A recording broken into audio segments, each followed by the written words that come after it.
Hey everyone, and welcome. We have something really special for you today. We'll be taking you through the history of the jungle, starting from Season 1.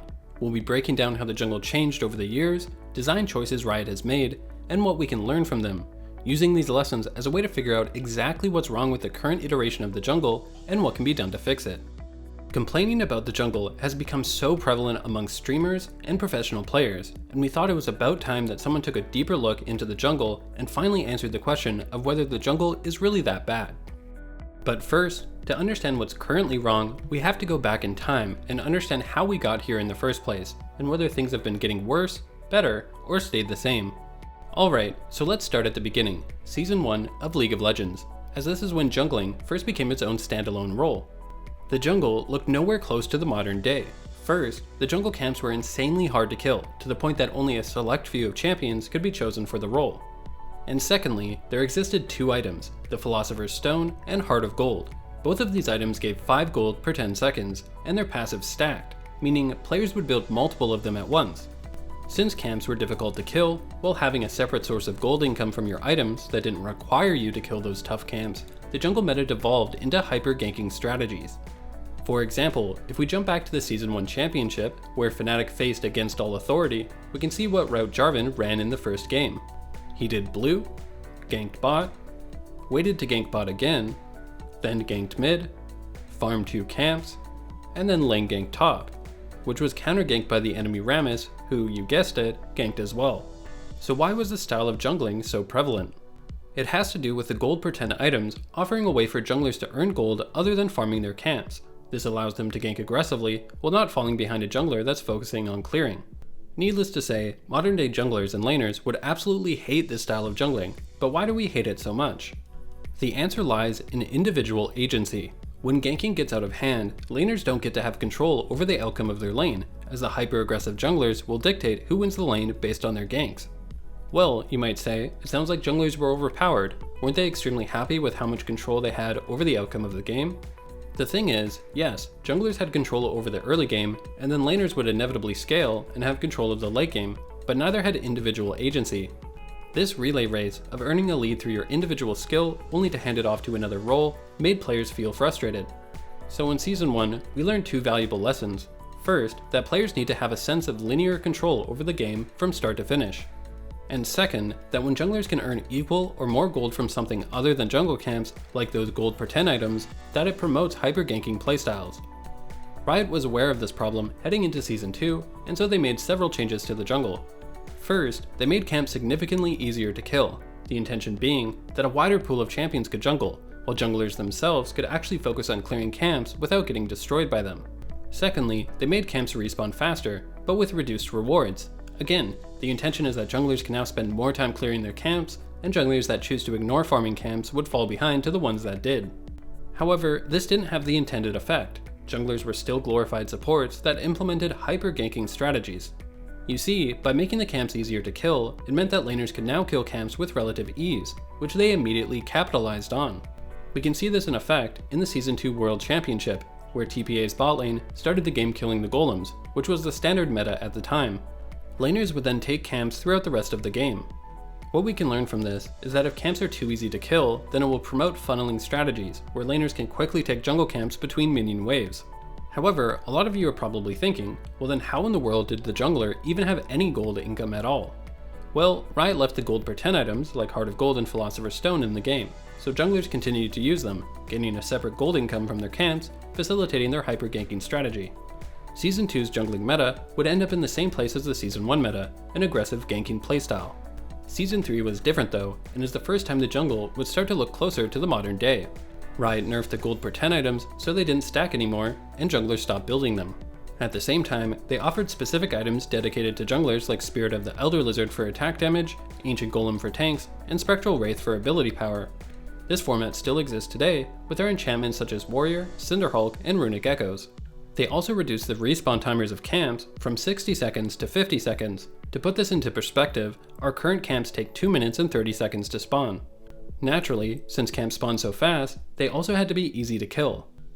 Since camps were easy to kill, it was still extremely common for laners to take camps and funnel jungle gold and experience onto them.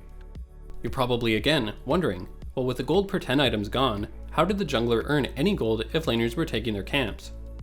Well, Riot added a passive to jungle items called Conservation, where you would generate conservation stacks every second up to 80. Killing a large monster would consume stacks and grant gold based on the number of stacks consumed. This made it so that junglers wouldn't have to farm their entire jungle once this item was completed, freeing them up to still pressure the map, while then funneling half of the jungle to the laners as the game progressed. This may sound relatively balanced, or at least more balanced than previous seasons, but there were still a ton of problems. The big one was junglers hit level 3 off of 2 camps into ganking. If we look at the Season 3 World Finals, we can see this strategy in effect. Lee Sin starts out as red, then takes blue, hits level 3, and then ganks top while Rumble is still level 2. To put this into perspective, the red buff at level 1 gave 360 experience. Compare that to today, where it gives 165. And there was an important lesson in this: you don't want junglers to impact laners too early, or it again removes that individual agency and causes frustration for the player base.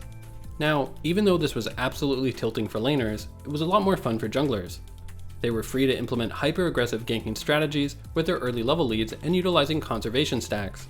At the same time, they could implement hyper-farming strategies, taking advantage of the low spawn timers on the camps and their high value. It's why nostalgia for the older jungle typically begins at around Season 3, but by no means was it balanced. Season 4 started to see some healthier changes. Camp experience was reduced, so junglers would have to kill 3 camps to hit level 3. Their spawn timers were increased to 1 minute and 40 seconds from 50 seconds. And the camps themselves were made more difficult to kill, to somewhat help the problem of funneling jungle camps onto laners in the mid game. They also added the white camp, which is the modern day Grom, along with the Scuttle Crab, which was worth almost no experience and only moderate amounts of gold. This is also when jungle monster levels were introduced, where a monster's level was determined by the average level of everyone in the game. If you were lower level than a jungle camp, you got bonus experience, and if you were higher level, you would get reduced experience. These changes were aimed at reducing the effectiveness of farming junglers that had become so powerful, while also giving ganking junglers a way to compete against them. In short, it tried to promote champion diversity, and for the most part it worked. This was the most balanced the jungle had been to date, and we can see why. Reducing jungle experience helped to lessen the early game pressure that plagued laners. Having the camp's respawn time be 1 minute and 40 seconds from 50 seconds was much more balanced as well. Junglers who only ganked would still fall behind someone who pathed correctly. At the same time though, the camps respawned slow enough that junglers couldn't AFK farm, amassing a ton of golden experience. Additionally, by reducing the experience you get from a camp when you're a higher level than them, helped to further balance that uninteractive playstyle of AFK farming. There was still a looming problem though, which had to do with the prevalence of lane swapping, which I believe was the first examples of modern day vertical jungling.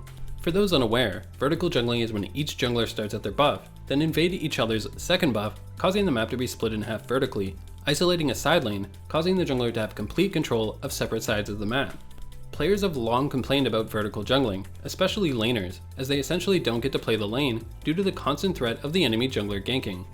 This was a similar problem with lane swapping. It caused both teams to ignore each other, with each focusing pressure on one side of the map. This was something Riot repeatedly tried to fix, finally resting on what we have currently, called fortification. This causes the top and mid turret to block 50% of incoming damage for the first 5 minutes of the game. This prevents lane swapping, as if one bot lane rotates to the top side of the map, they will never be able to match the rate in which the other bot lane kills the bot turret, as it lacks this fortification buff. Just as we learned that lane swapping was an issue that needed to be addressed, I think we can draw parallels to modern day vertical jungling and the similar issues it presents. Season 5 for the most part followed the similar jungle meta as Season 4, with the new addition of smite bonuses, where using smite on a camp would have special effects based on the camp it was used on. For example, the wolf camp would summon a nature spirit that would roam your jungle for 90 seconds, informing you of whether someone entered it. This would be most valuable to use when counter jungling, as it would give you vision of the enemy's jungle. Overall, the feedback was positive of this new iteration on the jungle, and only served to provide more depth and build upon the previously established meta. This similar style of jungling would persist from Season 4 to Season 6. This meta was mainly defined by one thing: low respawn timers of 1 minute and 40 seconds, while the camps themselves gave more experience. Because of the high value of camps, combined with low respawn timers, it encouraged a more farming-orientated playstyle that discouraged ganking. If the early seasons of League of Legends were defined by hyper-aggressive ganking, then Seasons 4 to 6 would be marked by a more passive farming playstyle. It's this period of time between Season 4 and Season 6 that most junglers are most nostalgic for, and it's generally agreed upon that Season 7 is when Riot started to implement changes that made the jungle worse, and you're about to learn exactly why. First, Season 7 introduced plants to the jungle, while removing the bonuses individual camps gave from smiting them, such as the previously mentioned Wolf's Spirit. It's important to note that during this time, the first introduction of plants really messed up the game, specifically the Blast Cone plant. These spawned so early that junglers could easily use them to bypass any early wards put down by laners. And this reminds us of the lessons we learned all the way back in Season 3, where junglers could hit level 3 off of 2 camps and immediately gank. Blast Cone plants brought back those powerful early ganks that lacked counterplay for laners. It's important to realize that this iteration of the Blast Cone existed until Season 8, an entire year, when the spawn timers were finally pushed back from 2 minutes all the way to 5 minutes. And this was just the beginning of the frustrations both junglers and laners had about this season. It was during this time they also changed the respawn timers of camps from 1 minute and 40 seconds to the 2 minute and 30 seconds we now have today. They also introduced a new level system to camps, where camps now fall into level brackets. Essentially, what was happening is since a camp's level is based on the average level in the game, the faster clearing junglers would clear camps so fast they would face lower level camps that were easier to kill, letting them clear even faster.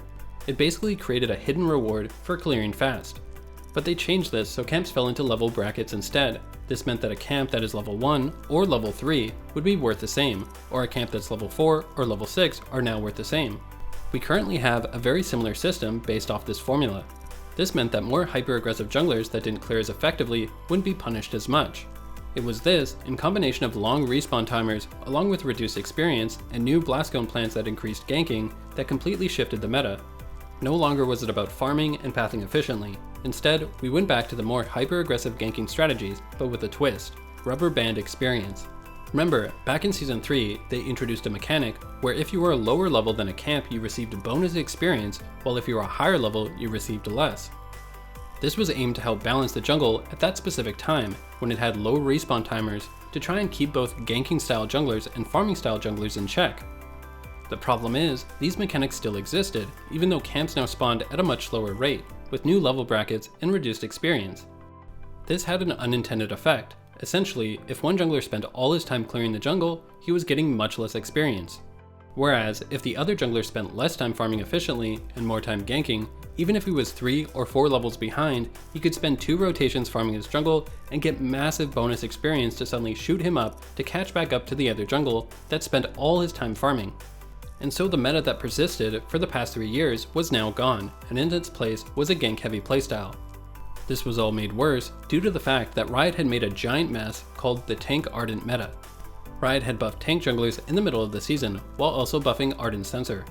The meta devolved into very limited champion pools with limited playstyle options, and with bot lane always deciding games, junglers had to focus their ganks on that lane while playing a select few tank junglers.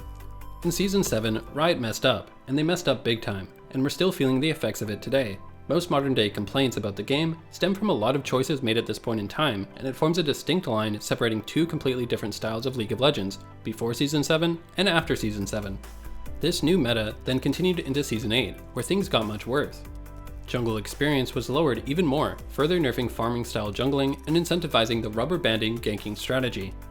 But the biggest change was the new Rift Scuttlers. The Rift Scuttlers went from being worth 10 experience to 115, scaling to 230, equal to a jungle camp. On top of that, they now spawned even earlier at the 2-minute mark. With the previous changes encouraging aggressive junglers in Season 7, this went even further in that direction. Now the only viable junglers were strong ganking and duelers at level 2, like Xin Zhao and Camille.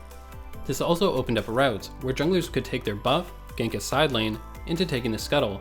If the enemy jungler started on the opposite side and did the same route, then you would invade each other's buffs, initiating vertical jungling. Suddenly laners would find themselves trapped for the first 3 or 4 minutes of the game, completely at the mercy of hyper-aggressive junglers with no counterplay. Mid lane wasn't safe either. If they didn't enter into vertical jungling, then a Xin Zhao could just do a route where they take red, gank a side lane, take the scuttle, transition gank mid, into taking the top scuttle, into ganking top. I'd like to note how if we go all the way back to Season 1, this is almost an identical playstyle to the route that Jarvan used. There were previous lessons learned that seem to have been forgotten. The importance of laners feeling like they could control the outcome of their lane was gone. Now junglers would again have the greatest impact on who would win the lane. The importance of players feeling like they had linear control over the game from start to finish was also gone. Back was the relay race. Now junglers would win the lane and then fall off and hope the laners could then carry into the mid and late game with the lead they gave them. And the frustration and lack of agency that occurred during the lane swap meta was now back in the form of the vertical jungling meta. Players were extremely outspoken of how much they hated these changes, and I would argue that the scuttle changes were probably the single worst design choice in the history of the jungle. And thus, we finally enter Season 9, our current season. On May 1st of 2019, Riot pushed the spawn timer of Rift Scuttler from 2 minutes to the current 3 minutes and 15 seconds. But for many, this was too little too late. An entire year had passed, and much of the player base had become jaded with the design choices in the past 2 to 3 years, and rightfully so.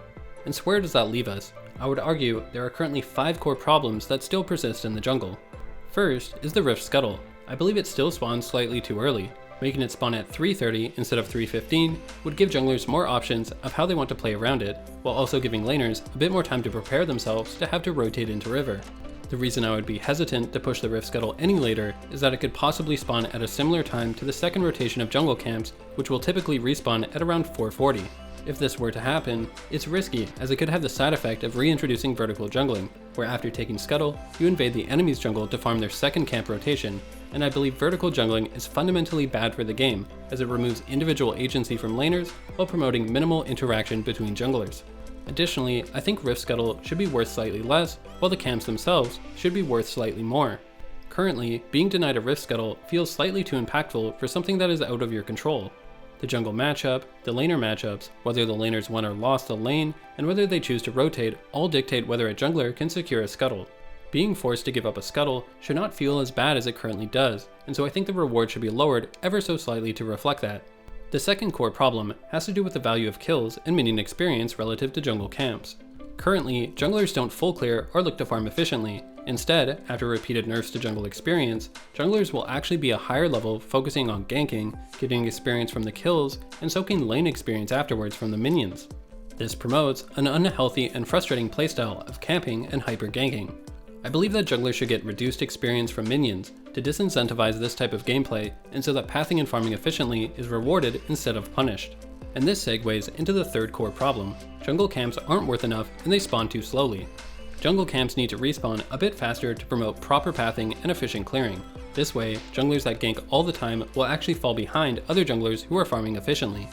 However, I don't think we should go back to the Season 4 to Season 6 style of hyper farming, as that did present its own problems of low interaction and junglers amassing golden experience with few ways to stop them. To give context, currently, camps spawn every 2 minutes and 30 seconds. Back in Season 4 to Season 6, they spawned every minute and 40 seconds. I think camps spawning every 2 minutes would promote a much healthier balance, making sure to adjust the experience they give so that junglers can't AFK their jungle and become a higher level than laners, but at the same time that it gives enough experience that someone ganking too often will be punished and fall behind.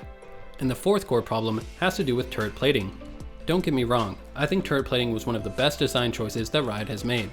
It's extended the laning phase, giving players more time to have individual agency over the game. However, I believe that similar to how the Ardent meta made the game too bot lane centric and shifted how other roles played the game, the same has happened with turret plating. Currently, each plate gives 160 gold each, meaning that 2 plates are worth more than a kill. The problem is, bot lane has 2 champions, no fortification buff to protect the towers early and destroy towers the fastest. This means if you snowball your bot lane early, they can rotate around the map and take out their turret plating. I think this should be scaled back by 10 gold at a time until it lands at a value that is more balanced. The high value of turret plating encourages a more aggressive ganking style from junglers, since there's such a large reward available for a successful gank both for the laner and the jungler. And lastly, one issue that has been plaguing the jungle as of late is how stacked the red side jungle is, with Krugs and Raptors giving far more golden experience than Wolves and Grom. This again helps promote an unhealthy ganking playstyle, as junglers can simply clear one side of their jungle and look to gank, while other junglers that look to full clear simply don't gain enough. Spreading out the gold and experience values across the camps to make them slightly more even will reward junglers for pathing and clearing efficiently, while junglers that only farm half their jungle need to earn more from their ganks to compensate for it. Alright, as for closing thoughts, I think Riot has a conflict of interest. On one hand, hyper-aggressive ganking playstyle encourages more action, which for the esports scene can increase viewership and make the game more exciting to watch. However, for people actually playing the game, it creates a lack of linear control, skill expression, and randomness that is frustrating to experience. At the end of the day, our goal is to have fun and enjoy playing the game we've all grown to love. took a lot of time to research and produce this video, but it isn't meant to be a definitive answer, but rather the beginning of a conversation. The criticisms and suggestions I put forth today came from a genuine place of wanting the game to be better, not to tear it down just for the sake of it. We'd love to hear what you guys think of the current jungle, the changes we suggested, and what you think needs to be done. And we'd be fascinated to hear what your favorite season of League was and why. As always, good luck and have fun on Summoner's Rift.